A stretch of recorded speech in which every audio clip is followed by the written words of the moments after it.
ఈరోజు నిల్వ ఉండే చింతకాయ పచ్చడి ఎలా చేయాలో, చింతకాయ తొక్కు అంటారు దీన్ని, దాన్ని పొగుచుకుంటూ ఉంటారనమాట. సంవత్సరం పొడుగునా ఉంటుంది ఇది ఎలా చేయాలో నేర్చుకుందాం. Welcome to Rama Buddhavarapu channel. ఇప్పుడు ఇలా కొనుక్కొని వచ్చినవి ఇట్లనే శుభ్రంగా తుడిచేసుకుని ఇలా తొక్కు తీసేసుకుని రెడీగా పెట్టుకుని, అప్పుడు ఉప్పు పసుపు పక్కన పెట్టుకుని దీన్ని దంచుకుంటూ తుక్కు చేయాలి. చూపిస్తాను ఎలాగన్నది. ఒలిచిన తర్వాత మళ్ళీ మీ దగ్గరికి వస్తా.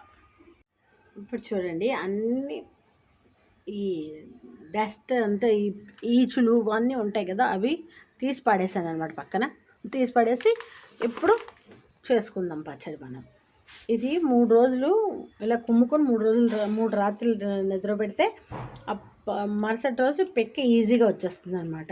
అలా పెక్క తీసుకుని మళ్ళీ ముద్ద నూరుకుని పక్కన పెట్టుకోవాలి. ఆ ప్రాసెస్ అంతా కూడా మీకు చూపిస్తాను.